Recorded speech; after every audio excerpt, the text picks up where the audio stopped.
If your Arduino Uno 1602 LCD looks like this, or this, or this, don't replace it yet. I will show you the top 5 mistakes that cause 90% of these problems and how you can fix them in minutes. In this video, I'll be using Arduino Uno R3, a 1602 LCD display, a 10K ohm potentiometer, a 2K ohm and 220 ohm resistor, some jumper wires, as well as a breadboard. Here's a frequent problem that we encounter when using this display. We have a blank screen, the backlight is on, but there's no text. I want to show you how I wired this display to my Uno R3, and you might notice right away what's missing. Here's a diagram so you can see a little bit closer. Now we're going to use Arduino IDE to upload a simple sketch where we simply print Hello World to the display. Everything looks good here, so let's upload the code. The code is uploaded, it's running, and the text is being printed. We notice that the LCD controller is working, but there's no text. If we take another look at our wiring, you'll see that the contrast voltage on pin 3, or V0, is wrong. So the characters are technically there, you just can't see them. To fix this, we're going to add a 10K potentiometer where V0 is connected to the middle pin, the outer pin is connected to 5V, and the other outer pin is connected to ground. After adding our new connections, I'll power it back up and slowly adjust the potentiometer. As we adjust the potentiometer, you can see the text begin to appear, and with just a small turn you can make it disappear again, because when V0 is too high or too low, the screen can look completely blank or too dark. So there it is, nothing was wrong with the LCD, it was just the contrast. So remember, if the backlight is on but no text, check V0, it's almost never a dead LCD.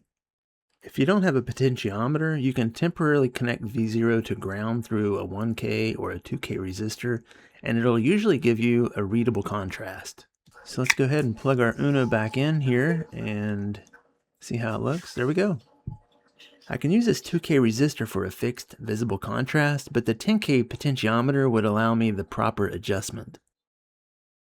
Blocks appearing on your display can have a few different causes. Let me show you some of the most common ones. Here we see the top row displays solid rectangles. The bottom remains completely blank and no text appears despite uploading the code.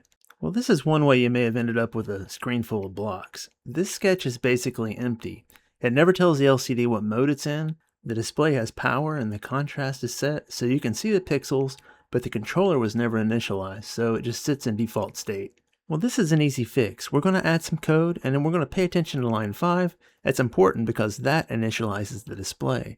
Once it's initialized, the blocks disappear and the text becomes stable. Here's a trickier one where I get partial text. Maybe hello shows up, but the rest is blocks or garbage.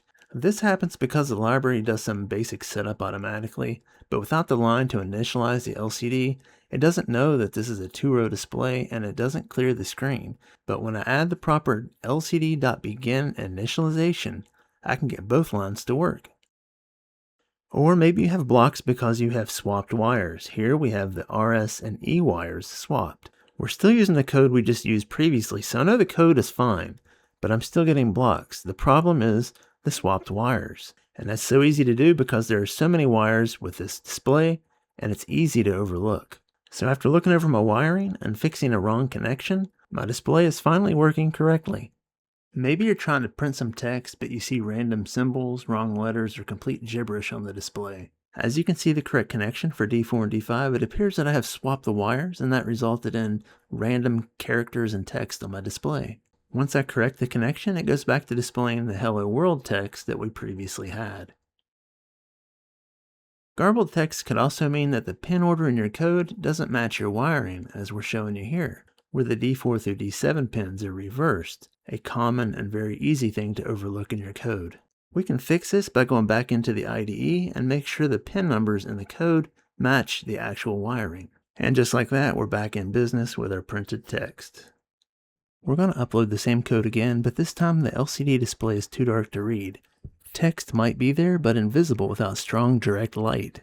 The backlight appears to be off. In this case, I forgot to connect pins 15 and 16, the backlight anode and cathode. I'm going to connect the backlight LED circuit and be sure to use a rate limiting resistor to protect the backlight. Connecting pin 15 directly to 5V without a resistor works, but it'll shorten the backlight lifespan. If you experience the display blinking or flickering, or if it clears repeatedly or seems to reset itself constantly, it could be because you put the LCD.begin or the LCD.clear inside the loop function instead of the setup. and this will reinitialize or clear the display every cycle. What we can do is move LCD.begin to setup so it only runs once, and replace LCD.clear with the LCD.setCursor to overwrite text instead of clearing. Then we upload it again to our Uno, and no flickering, so that's good.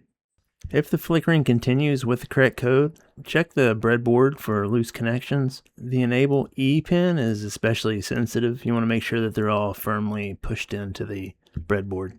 If this doesn't work and all else fails, just disconnect everything and rewire from scratch, and double check the wires as you go. I created a little checklist for you. I know it doesn't cover everything, but it is some common problems that I see in video comments, emails, Facebook posts, forums, and stuff like that.